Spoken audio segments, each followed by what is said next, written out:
Salmo 73. Você achou na Bíblia? Salmo 73 diz assim: com efeito, Deus é bom para com Israel, para com os de coração limpo. Quanto a mim, porém, quase me resbalaram os pés. Pouco faltou para que se desviassem os meus passos. Pois eu invejava os arrogantes ao ver a prosperidade dos perversos. Para eles não há preocupações, o seu corpo é sadio e nédio. Não partilham das canseiras dos mortais, nem são afligidos como os outros homens.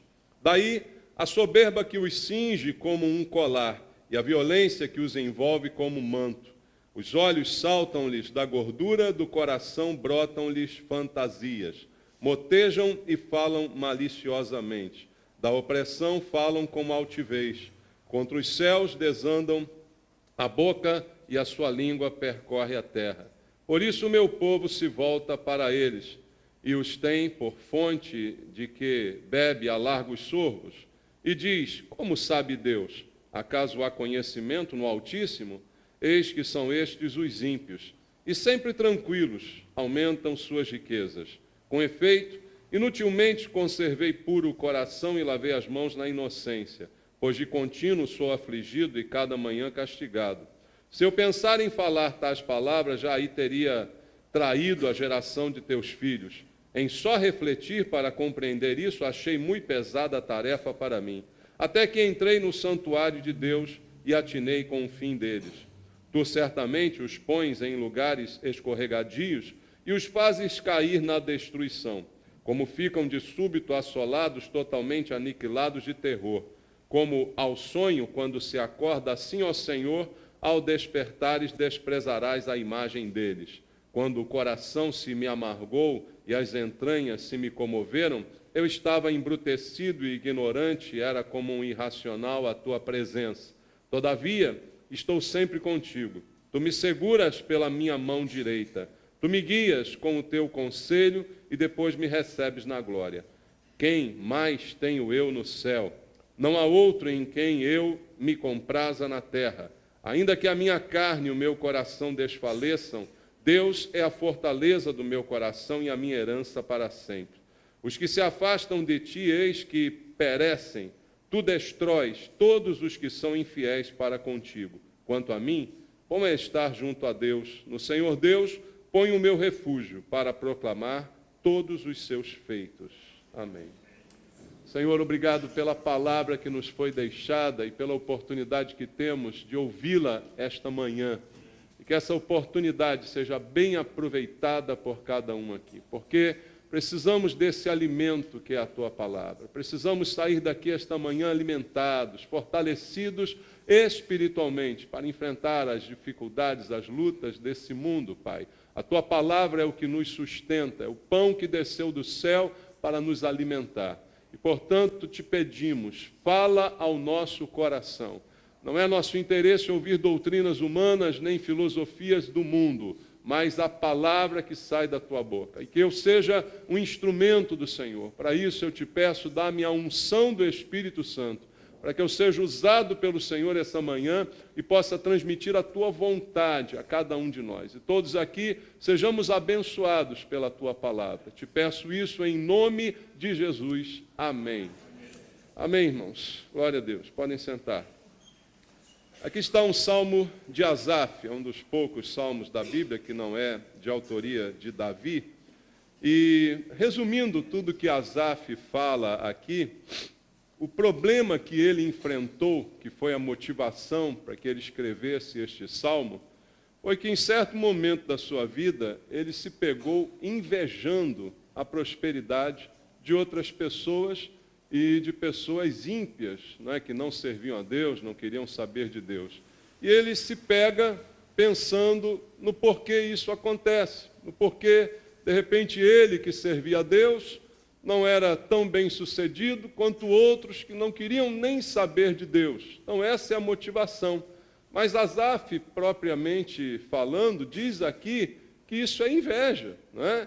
Então, a primeira observação que Asaf faz é do quanto esse sentimento de inveja é perigoso para a sua vida espiritual, para o seu relacionamento com Deus. Ele chega a dizer aqui que ele quase resvalou por causa desse sentimento que se apoderou ali do seu coração.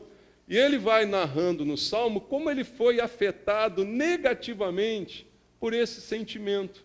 Isso é algo que estraga a vida da gente. Mas, irmãos, nenhum de nós está livre de sentir algo parecido. E é uma luta constante contra o pecado, contra qualquer pecado. E um deles é esse: invejar, desejar aquilo que o outro possui, né? E sentir isso, e isso adoecer a sua própria vida. Você olhar, comparar, dizer: o outro tem isso, eu não tenho, o outro é assim, eu não sou, o outro desfruta disso, eu não consigo. Então esse sentimento vai adoecendo a vida da pessoa, de maneira que ela fica completamente inútil, ela fica completamente vazia, apenas repleta desse sentimento maligno que é a inveja. E como eu digo aqui várias vezes quando falo sobre esse assunto, um sentimento que ninguém admite que tem. Parece que a inveja é um dos pecados assim que ninguém gosta de admitir, apenas o enxerga na vida dos outros, né? Nós sabemos logo identificar pessoas invejosas, mas raramente reconhecemos que somos nós a invejar alguma coisa. Quando olhamos para alguém, uma situação, um objeto, não admitimos que o estamos invejando, mas logo percebemos quando outros nos invejam, né? Isso é um problema muito sério que Asaf trata aqui e que nós precisamos tratar no nosso coração, porque senão corremos um risco muito grande.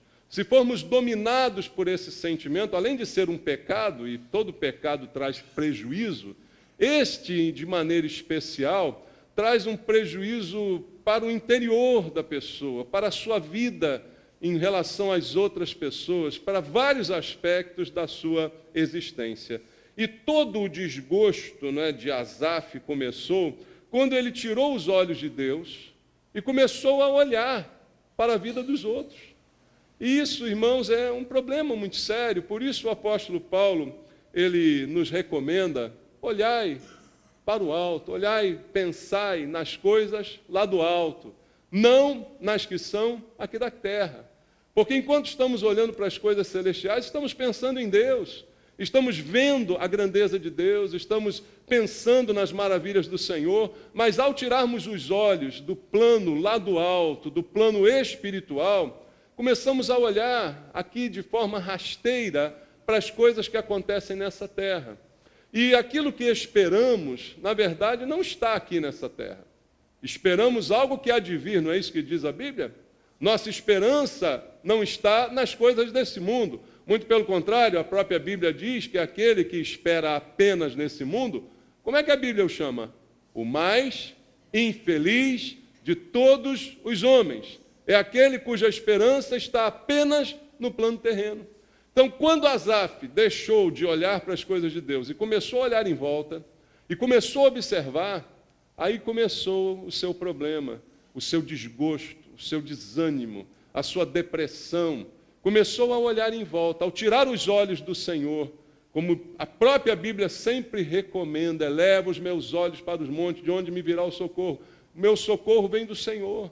Mas começou ele a olhar para os irmãos, começou ele a olhar para os inimigos, começou ele a olhar em volta e começou a ser contrariado com aquilo que ele via, contemplando que algumas pessoas desfrutavam de uma suposta paz, de um suposto conforto, que ele que servia a Deus não tinha. Salmista, servo do Senhor, louvando na igreja, mas não tinha algumas coisas, e ao olhar não para Deus, mas para essas coisas, começou o seu suplício interior. E isso, irmãos, a Bíblia nos alerta, é um grande perigo para nós. Se aconteceu com Asaf, por que não pode acontecer com algum de nós? É um grande perigo porque vai azedar a sua vida, vai estragar o seu coração, vai te trazer um sentimento de insatisfação que é contrário a tudo aquilo que Deus planeja para nós. Lembre que o pecado de Israel na caminhada no deserto, principalmente foi o desejo do que deixaram no Egito. A insatisfação com aquilo que Deus estava dando. Lembram quando eles reclamavam do maná? E diziam, esse maná não tem gosto de nada. Lá no Egito eu tinha tanta coisa com fartura, tantas coisas gostosas, agora tenho que comer esse maná. Isso gera essa insatisfação que é terrível, porque a Bíblia diz, tanto no Antigo Testamento quanto no Novo, que nós temos que nos contentar. A palavra de Deus diz lá em Hebreus capítulo 13, verso 5, contentai-vos com as coisas que tendes, porque Deus cuida de você. Não é? Tendo sustento e com quem me vestir, esteja contente, diz a Bíblia. E essa falta de contentamento, ela se dá no momento que eu vejo algo na vida do outro. E de repente coisas que eu não sentia falta, passo a sentir. Por quê? Não porque eu não tenha, mas porque o outro tem. E aí está o sentimento caracterizado na Bíblia como inveja. Então isso é um perigo para os nossos olhos, irmãos. Eu quero ler com você aí um versículo em Mateus capítulo 6. Veja um texto no Novo Testamento em que o Senhor Jesus está nos advertindo. Mateus capítulo 6, versículo 22 e 23. Jesus diz assim, são os olhos, o quê? A lâmpada do corpo. Se os teus olhos forem bons, todo o teu corpo será luminoso. Se, porém, os teus olhos forem maus, todo o teu corpo estará em trevas. Portanto, caso a luz que há em ti sejam trevas, que grandes trevas serão. Veja, os olhos são a lâmpada, são a luz. E aí ele diz que se você tiver olhos bons, todo o teu corpo será luminoso. Mas se eles forem maus, a luz que há em você será trevas. E aí ele diz que grandes trevas serão. Quem está dizendo isso? Jesus. Advertindo que a qualidade dos nossos olhos influencia na qualidade da nossa vida. No para que olhamos, no como olhamos, de que forma olhamos, isso reflete naquilo que nós somos como pessoas. E o grande perigo está aí, que de repente, ao olhar com olhos maus, e o olho invejoso é um olho mau. O pessoal chama até aí popularmente de quê? De olho gordo, né? Olho grande. Ih, fulano tem um olho grande, tem um olho gordo para cima de mim, sai fora, tem um que bate na madeira, tem outro que diz que está amarrado. Né? A mesma coisa, mas é assim que funciona, né? Olho grande, ó, olho comprido para mim, ou então mal olhado. Já ouviu essa expressão? Isso é antiga, né? Mal olhado. Por que o mal olhado? Porque é mal, porque deseja o mal, porque quer o que você tem e de preferência que você fique sem para dar para ele, entendeu? Não é apenas ter igual. Eu não quero apenas ter o que você tem, eu quero que ele tire de você e dê para mim, para que eu tenha e você passe a não ter.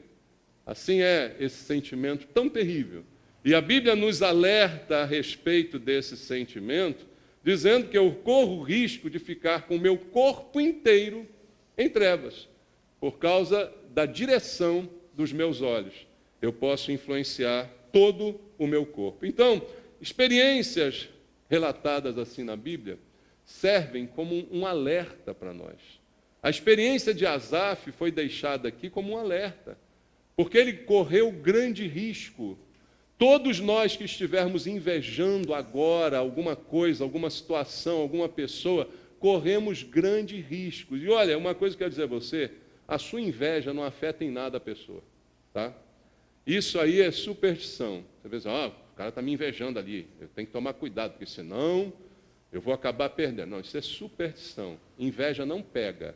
Inveja só mata quem inveja. Está entendendo? Por isso eu digo, quando tem inveja de mim, eu digo assim, morra. Morra, sequinho. Porque a mim não afeta, a mim não pega. Já ouviu aquele ditado? Praga de urubu magro não pega. Você é muito magro.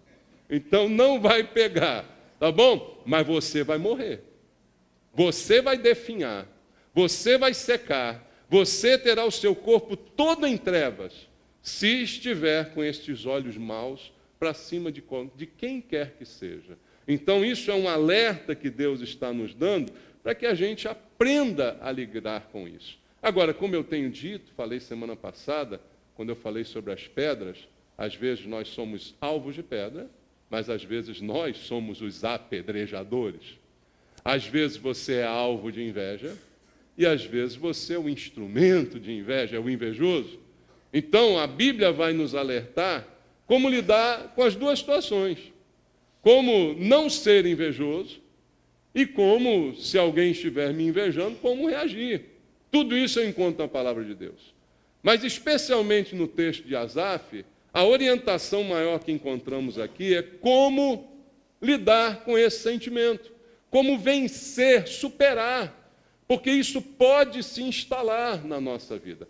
Como que se instala? Basta que alguma coisa não esteja bem. Em alguma área eu não estou bem e passa por mim alguém que está bem naquela área. Se eu não cuidar, automaticamente eu vou sentir, poxa, eu queria estar como aquela pessoa. Pronto, já é inveja. Já começou algo a operar-se dentro do coração. E a inveja só vai produzir males. Quando você ler comigo detalhadamente esse salmo, você vai entender o que Asaf sofreu. Veja só, versículo 2. Quanto a mim, porém, quase, o que ele diz? Me resvalaram os pés. Pouco faltou para que se desviassem os meus passos, pois eu invejara os arrogantes ao ver a prosperidade dos perversos. Olha o que Asaf está dizendo, eu quase caí, eu quase me desviei, quase que os meus pés tropeçaram. Um tropeço na vida de um homem de Deus, de um servo do Senhor. Por quê? Porque olhou a prosperidade dos ímpios, porque olhou que os arrogantes iam bem, e então ele quase resvalou no seu caminhar com Deus. Então, em outras palavras, o que isso produz? Fraqueza espiritual. Nós, irmãos cristãos, precisamos ter os nossos pés firmes. Amém? Firmes aonde? Na rocha. Firme. Como diz a Bíblia, firme, ó Deus, está o meu coração. Mas se eu resvalar, eu não vou estar firme. Se eu tropeçar, eu não estarei firme. E o que causa esse tropeço é esses olhos que se deparam com o sucesso de alguém e, por acaso, então, se estabelece no meu coração algo que vai me levar a cair. Quase, Asaf diz, olha, quase que eu caí, quase que eu tropecei. Porque são pensamentos errados que se instalaram na sua mente. Na verdade, a inveja é fruto de uma inversão de valores e de um relacionamento frágil com Deus. Isso é realmente o que acontece quando um homem de Deus, uma mulher de Deus, se deixa levar por isso. É um relacionamento frágil. Veja só o pensamento de Asaf no versículo 12. Diz assim, eis que são estes os ímpios, sempre tranquilos, aumentam suas riquezas. Com efeito, inutilmente conservei puro o coração e lavei as mãos na inocência, pois de contínuo sou afligido e cada manhã castigado. Olha o pensamento que se estabeleceu na vida desse homem de Deus. Ele olhou para os ímpios e diz, olha só, estão lá, sempre tranquilos, nada acontece com eles, estão completamente longe de Deus, mas olha que tranquilidade que eles vivem, né? Sempre tranquilos, aumentando as suas riquezas. E ele, com efeito, começou ele a pensar, inutilmente, conservei puro o coração e lavei as mãos na inocência. Ele está dizendo assim, o que adiantou eu ser santo? O que adiantou eu conservar a pureza do meu coração?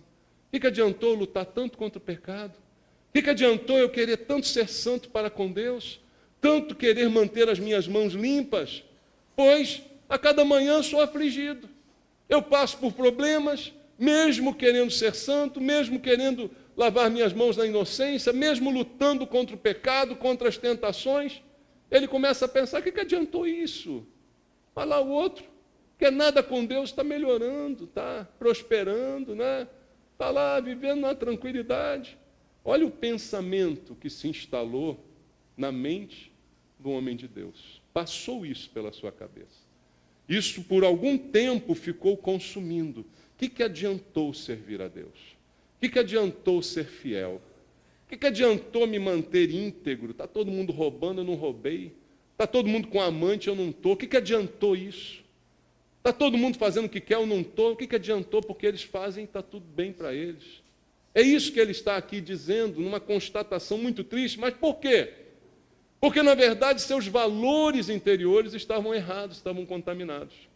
No fundo, havia no seu pensamento de que o serviço a Deus é uma troca. E esse é um pensamento pernicioso que afeta muita gente na igreja. De que quando eu faço algo para Deus, ou na igreja, ou na obra, quando eu faço alguma coisa, eu viso de alguma forma uma recompensa. Veja, não é isso que a Bíblia diz. Outro dia preguei aqui de manhã, Paulo falando que o trabalhador é digno do seu salário, que é aquele que planta, colhe do que planta. Ok, mas ninguém pode trabalhar pela recompensa. O que tem que motivar o trabalho é o amor, entende? O que tem que motivar a santificação é o amor a Deus. O que tem que realmente comprovar o meu amor a Deus é, como falei aqui no curso, sexta-feira, de hombridade, é que eu amo o que Deus ama e eu odeio o que Deus odeia. Não porque quero ganhar alguma coisa de Deus, mas porque Deus mudou a minha natureza. Então os meus gostos mudaram, os meus valores foram transformados. Quando alguém passa anos na igreja, mas não muda os seus valores, volta e meia ela vai se pegar como Asaf, olhando para o lado e pensando, o que adianta eu estar fiel? O que eu tenho ganho pela minha fidelidade? Deus não me deu nada, nem um aumento de salário. O que eu ganho com essa coisa de ser fiel a Deus? De repente era melhor ser ímpio. Como Israel, de repente era melhor ter ficado escravo no Egito. De repente eu teria mais lucro com isso. Algumas pessoas pensam, por quê? Porque o relacionamento com Deus está errado. Porque os valores não foram mudados, não foram transformados. Então a pessoa continua vendo o mundo como todo mundo vê. Toma lá, dá cá. Entende? Fiz, recebo, é uma troca. Deus tem que me dar alguma coisa, porque afinal estou sendo fiel. E olha, tem igreja ensinando isso? Ou não tem? Tem igreja ensinando isso. Faça uma aposta com Deus. Como eu vi essa semana num vídeo aí no YouTube. É o que estão dizendo. Então, é um sentimento completamente deturpado em relação ao Senhor, porque os valores estão invertidos.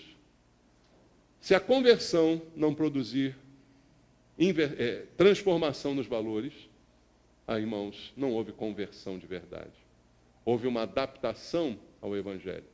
Mas os valores, a maneira que eu olho o mundo, a maneira que eu vejo as coisas, ela continua sendo a mesma que eu tinha antes. Ela apenas ganhou uma roupagem evangélica, mas ela é a mesma. Minha mente é a mesma, minha análise é a mesma, meus julgamentos são os mesmos, e foi isso que Asaf estava incorrendo nesse erro, ao olhar para os ímpios, ao ver a prosperidade e chegar a pensar, não valeu a pena servir a Deus.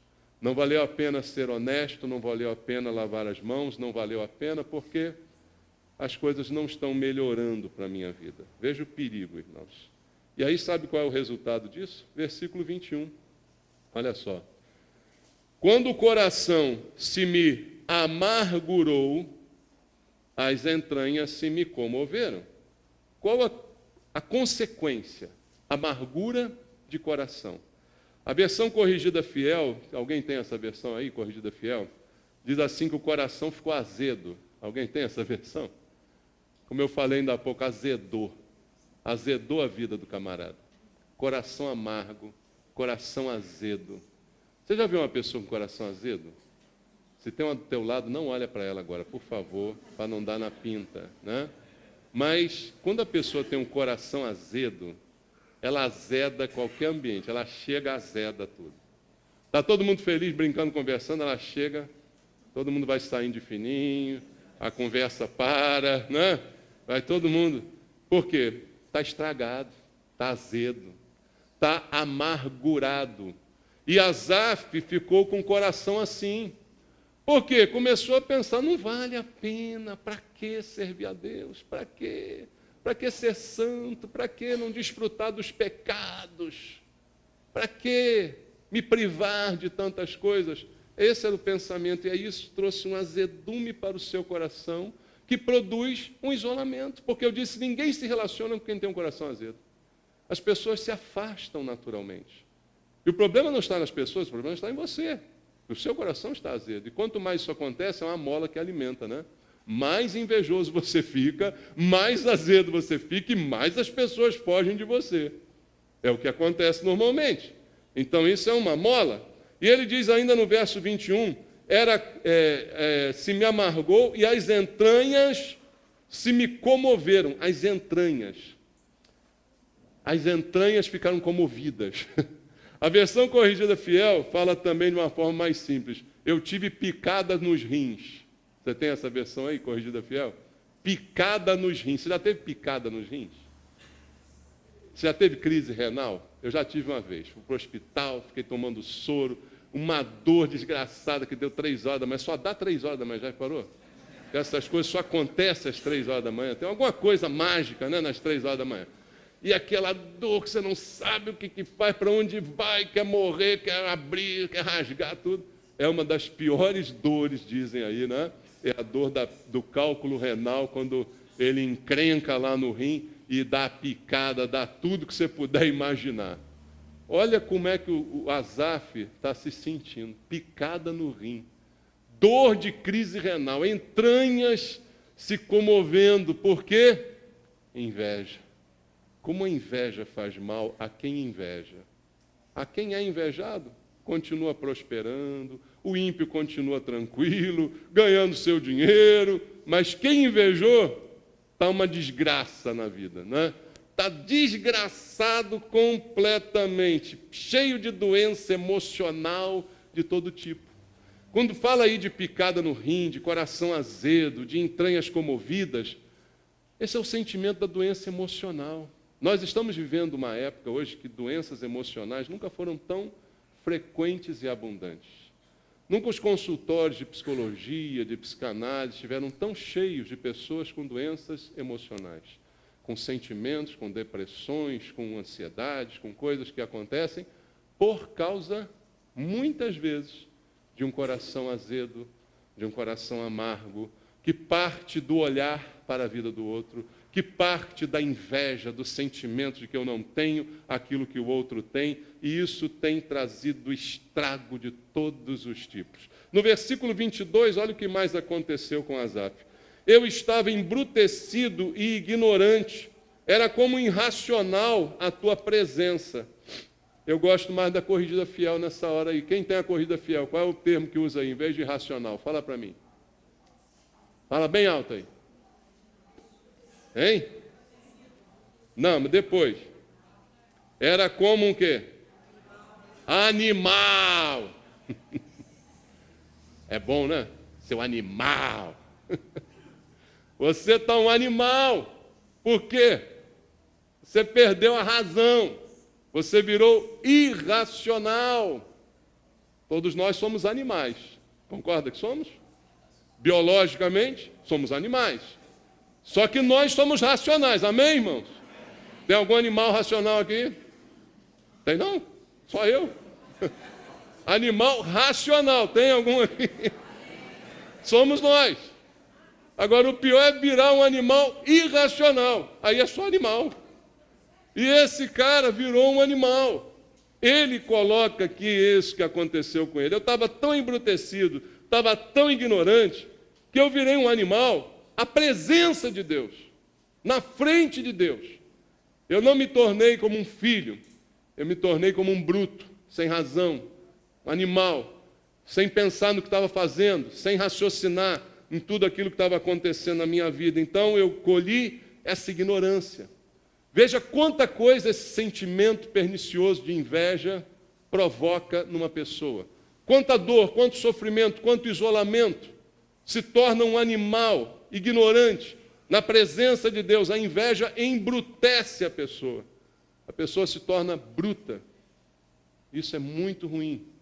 Isso se instalou na vida de Asaf. Veja, um levita, um servo de Deus, passando por isso. Não diz a Bíblia por quanto tempo, mas por algum tempo ele viveu assim. Eu fico imaginando como é que devia ser Asaf cumprindo o serviço sagrado. O levita não é só o que toca, é o que arruma, é o que faz, é o que transporta, Né? Imagina ele tendo que entrar no templo com o coração assim e tocar naquele dia. Que saco! Estou aqui tocando para essa gente. E o ímpio lá fora enriquecendo. E eu aqui perdendo meu tempo. Estou aqui arrumando esses móveis. Que desgraça isso. Podia estar lá fora ganhando dinheiro. Você imagina isso? Ele passou por isso. A Bíblia não diz por quanto tempo. Mas esse foi o sentimento que ele teve. E ele reconhece, eu estava igual um animal. Sem razão, sem entender, sem pensar. Mas ele, graças a Deus, superou isso. Amém? Tanto superou que escreveu o Salmo, né, para contar para a gente como é que foi que ele passou por isso. E como é que ele superou? Aí ele mesmo nos conta aqui. Primeiramente, no versículo 15, olha as observações dele. Se eu pensara em falar tais palavras, já teria traído a geração de teus filhos. Antes ele fala aqui, né, de coisas que ele ficou ali maquinando, mas ele não chegou a falar, mas ele chegou a pensar. Ele chegou a maquinar, mas não chegou a pronunciar. Os versículos anteriores dizem, com efeito, inutilmente conservei o coração puro e lavei as mãos na inocência. Mas ele só pensou, não chegou a dizer, porque quando começa a dizer, ia ter pior ainda, que começa a contaminar os outros. A inveja contamina os outros. Pessoa invejosa, ela é insatisfeita. E todo insatisfeito gosta de compartilhar a sua insatisfação. Compartilhar é a palavra moderna agora, né? Ele bota no Facebook, ele bota no WhatsApp, ele compartilha na igreja com os irmãos. Eu estou muito insatisfeito aqui, sabe? Eu estou insatisfeito demais. Isso é uma tendência do invejoso, que é insatisfeito por causa da sua inveja. Então, ele, depois de pensar, ele começa a falar. E ele começa a falar para os outros, não vale a pena não. Ih, irmão, se esforça não. Ih, não vale a pena você ser fiel não. Não vale a pena trabalhar não. Deixa que alguém faz isso aí, pô. Larga esse negócio aí. Ninguém vai reconhecer, ninguém vai te aplaudir. Ninguém vai dizer que foi bom o que você fez. Parar com isso. Asaf não parece aqui que ele não chegou a esse ponto. Mas ele diz aqui no versículo 15, se eu pensar em falar, já teria traído a geração dos filhos de Deus. Então, o que ele está aqui propondo para que a gente consiga vencer esse sentimento? Controle os pensamentos, irmãos. E essa é uma área difícil e complicada, porque pensamentos são muito rápidos, né? Pensamentos voam na nossa mente como um flash, e você é capaz de pensar em várias coisas ao mesmo tempo. Mas a proposta de Deus aqui é que você comece a controlar os seus pensamentos. Às vezes você não consegue deixar de pensar em alguma coisa, você não consegue deixar de lembrar de algo que você viu. Sempre o que você pensa é relativo normalmente a algo que você viu ou por algum sentido experimentou, não é? Então você tem uma lembrança daquela memória visual que você teve. E aí você vai gerando no seu coração reações a essa memória. E eu já disse aqui várias vezes, a gente não consegue apagar a memória, mas a gente consegue trocar pensamento. E essa decisão é sua, é minha. Você escolhe no que quer pensar. Você escolhe o que vai ficar povoando a sua mente. Ou você vai ficar pensando na prosperidade dos ímpios, ou você vai ficar pensando na grandeza de Deus. Você escolhe. Ou você vai ficar pensando no sucesso dos outros, ou você vai ficar pensando no que Deus já fez na sua vida. Você escolhe o que pensar. Então, Asaf está dizendo, olha, eu não cheguei a falar. Se eu tivesse falado, teria sido ainda pior. Se eu apenas pensasse nisso, já teria sido ruim. Pensar em falar.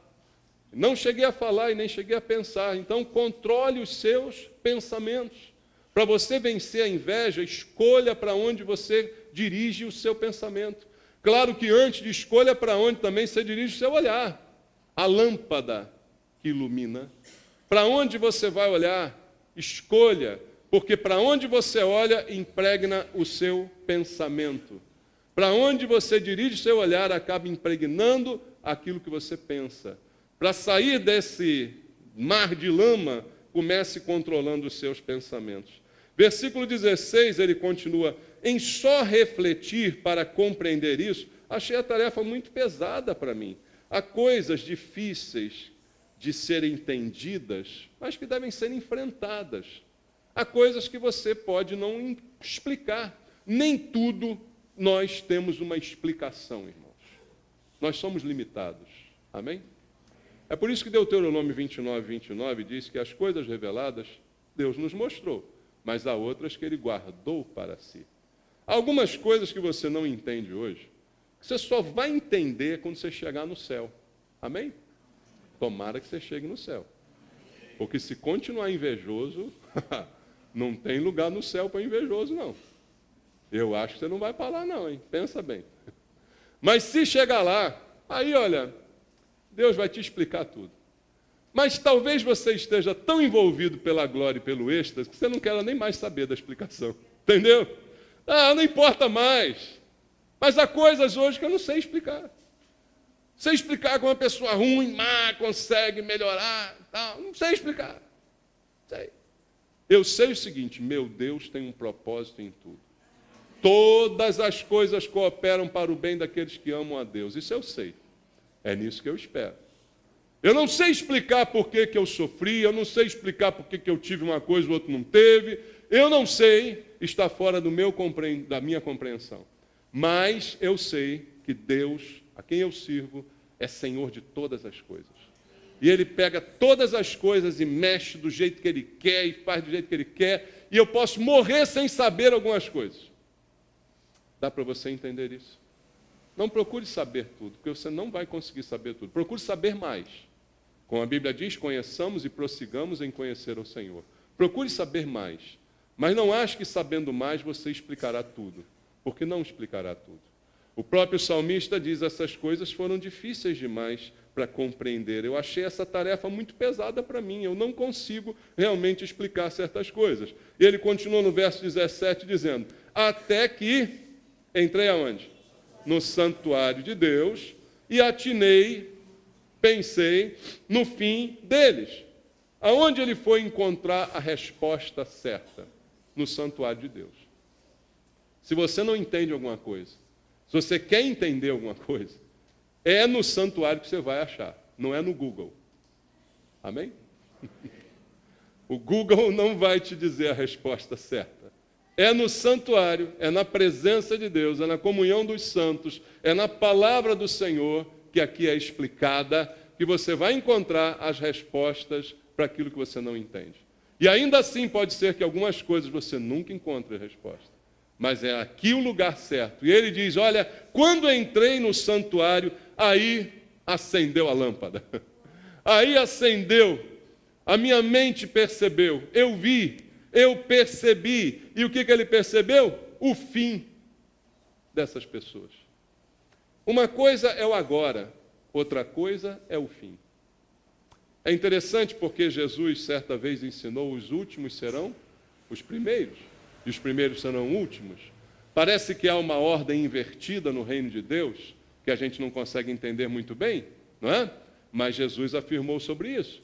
E Asaf, quando entrou no templo, viu que o fim daquelas pessoas que ele invejava seria um fim muito diferente do fim daqueles que se mantêm fiéis a Deus. Ele começou a perceber que vale a pena ser fiel. Começou a perceber que vale a pena ser santo, porque o fim é completamente diferente. E veja, ele continua concluindo o verso 19. Como ficam de súbito assolados, totalmente aniquilados de terror. Ele fala do ímpio quando o ímpio perde alguma coisa. Irmãos, nós cristãos temos muito mais capacidade de entender e suportar uma perda do que um ímpio. O ímpio hoje está bem, está maravilhoso, está rico, está isso, está aquilo outro. Mas se ele ficar pobre, ele morre. O cristão não. Ou não. Lembra de Jó? Tirou tudo. E ele diz assim: ainda que ele me mate, eu espero nele. Tirou tudo, mas eu espero nele. O cristão é diferente. Ímpio não sabe lidar com isso.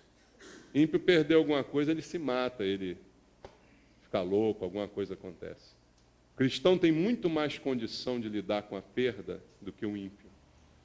Lembra de Paulo, eu lembro agora o texto lá em 1 Tessalonicenses, capítulo 4, que a gente normalmente usa esse texto em sepultamentos, né? Porque diz que os demais não têm esperança, mas nós temos esperança, Paulo diz ali, né? E nós, os que ficarmos, seremos arrebatados. E ele diz que aqueles que morreram em Cristo estarão com o Senhor também. Então traz uma esperança. Mas ele fala que nós não nos entristecemos como os demais. Quer dizer que cristão não sente dor quando alguém morre? Sente. Mas não como os outros. Porque para os outros é o fim. Não tem esperança, mas nós temos esperança. Entende? Como é que é diferente na vida da gente? Então nós temos capacidade de lidar com a perda muito mais do que os outros. E Asaf começou a entender isso quando entrou no templo e começou a pensar no fim dessas pessoas e começou a entender como é que seria e como elas não conseguem lidar com as perdas porque são totalmente aniquilados de terror, como ele diz aqui, porque não sabem enfrentar. E versículo 27, olha o que mais ele diz. Os que se afastam de ti, eis que perecem. Tu destróis todos os que são infiéis para contigo. Então, no fim, ele percebeu a verdade, que é uma verdade que nunca mudará. Quem não estiver com Deus será de Deus separado eternamente. Será completamente destruído. Então, ele começa a perceber que o final da história é o que realmente importa, não o durante a história. Nós estamos vivendo o durante a história. Eu não sei qual é o final da sua história, não sei qual é o final da minha história. Eu sei qual eu espero que seja. Amém? Que o seu final seja um bom final. Mas o durante pode ser diferente para cada um de nós. Pode ser diferente. E a Bíblia diz para mim e para você que Deus não permite que sejamos tentados além do que podemos suportar. E juntamente com as tentações, Ele provê o livramento. Então Deus sabe a medida de que cada um aqui pode ou não suportar. Por isso, o decorrer da nossa história pode ser diferente. A um Deus pode dar mais, a outro Deus pode dar menos, mas se ambos são de Deus, o final é o mesmo. Mas quando o ímpio recebe mais ou menos, o final do ímpio também é o mesmo, e nós sabemos qual é. E Asaf disse aqui de forma bem clara, perecerão eternamente. Como é que ele lidou com isso? Entrando no templo, pensando melhor. E depois de pensar melhor, e depois de ver a verdade, ele escreve o Salmo. E aí ele começa o Salmo dizendo assim, com efeito, o que ele diz? Deus é o quê? Deus é bom. Para com quem? Para com Israel, o povo de Deus. Deus é bom para comigo, contigo, para com os de coração limpo. Olha como Asaf começa o Salmo. O Salmo é depois, né? Depois que ele viveu esse conflito todo, ele escreve, mas aí ele já sabe. Olha, Deus é bom. Eu desconfiei um dia da bondade de Deus. Eu desconfiei um dia que Deus era bom, mas agora eu afirmo, Deus é bom. Deus é bom para Israel. Deus é bom para quem tem um coração limpo. O que ele está dizendo? Vale a pena ter o coração limpo. Vale a pena ser santo, vale a pena ter as mãos limpas.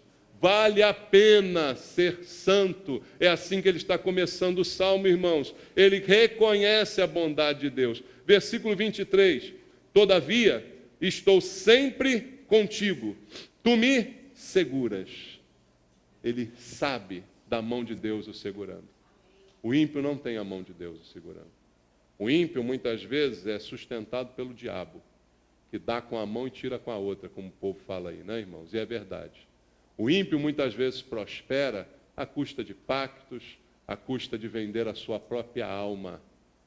Mas o santo está nas mãos de Deus. Aonde você quer estar? Nas mãos de Deus? Seja santo e você estará nas mãos de Deus. Seja puro, vale a pena. Busque a Deus, seja fiel, não se deixe corromper. Seja santo e estará você sempre nas mãos de Deus. Versículo 24. Tu me guias com o teu conselho e depois me recebes aonde? Na glória. É para lá que você está indo? Para a glória? Então, veja, está nas mãos de Deus. E Deus guia você pelo caminho que você deve andar. até que você chegue ao final do caminho. E o final do caminho é a glória. Para lá que a gente vai. Então, para que invejar quem não tem a glória? Para que invejar? Para que invejar quem não tem esse privilégio? E mesmo quando você inveja, e aí talvez seja pior, um irmão da igreja, como é que você vai invejar? Não faça isso. Melhore a sua vida. Melhore o seu relacionamento com Deus. Melhore a sua santidade. Você só tem a ganhar. Você só tem a lucrar com isso. Versículo 25 diz assim: quem mais tenho eu no céu? Não há outro em quem eu me compraza na terra. Ainda que a minha carne e o meu coração desfaleçam, Deus é a fortaleza do meu coração e a minha herança para sempre. Veja como mudou. Veja como mudou o pensamento dele. Veja como mudaram os valores. Mudaram os valores. A minha herança agora não é uma mansão, um carro, não é um império, não é algo econômico. A minha herança agora é o Senhor, diz ele. Ele é a fortaleza do meu coração. Ainda que a minha carne até sofra alguma coisa, ainda que o meu coração desmaie, mas eu sei que Deus é a minha fortaleza. Eu sei que Ele é a minha herança. Mudou o pensamento. E agora imagino Asaf servindo a Deus com alegria. Servindo a Deus sem se importar com o retorno, sem se importar com o reconhecimento das pessoas, sem se importar com os aplausos. Ele agora é uma pessoa transformada e diferente porque está livre desse sentimento miserável que acabava e azedava com o seu coração. E termina ele no verso 28 dizendo: quanto a mim, bom é estar junto a Deus. No Senhor Deus ponho o meu refúgio para proclamar todos os seus feitos. Ele agora não é aquele que quase falou bobagem, não é aquele que quase blasfemou com a sua boca, não é aquele que quase influenciou negativamente os irmãos da igreja. Ele agora é alguém que proclama os feitos de Deus. E é isso que nós temos que fazer, proclamar, pregar a palavra. Como é que você vai pregar a palavra se você tem inveja de alguém? Fala para mim. Como é que você vai pregar para alguém, que é a função que Deus te deu, se você está com o teu coração invejoso, olhando para alguém, desconfiando se vale ou não a pena servir a Deus? Só quem tem a certeza que vale a pena vai continuar pregando a palavra. E quanto mais o tempo passa, mais esse funil vai apertar, irmãos. Mais a gente vai ver, mais a gente vai perceber a evidência daqueles que serviam a Deus só por interesse. Quanto mais o tempo passar, mais você vai ver quem é o verdadeiro servo do Senhor. Então, faça como Asaf. Bom é estar junto a Deus, no Senhor ponho o meu refúgio. E nele também proclamo os seus feitos. Não inveje. Amém? Não inveje, de maneira nenhuma. Mas tenha alegria no Senhor. Cada dia renovada. Cada dia lembre dos feitos do Senhor na sua vida e naquilo que Ele ainda vai fazer através de você. Para que você seja um instrumento de Deus. Essa amargura tem que sair do seu coração. Nunca vi Deus usar alguém amargurado. Não vai acontecer. Então mude isso. Tire isso da sua vida. Em nome de Jesus. Amém.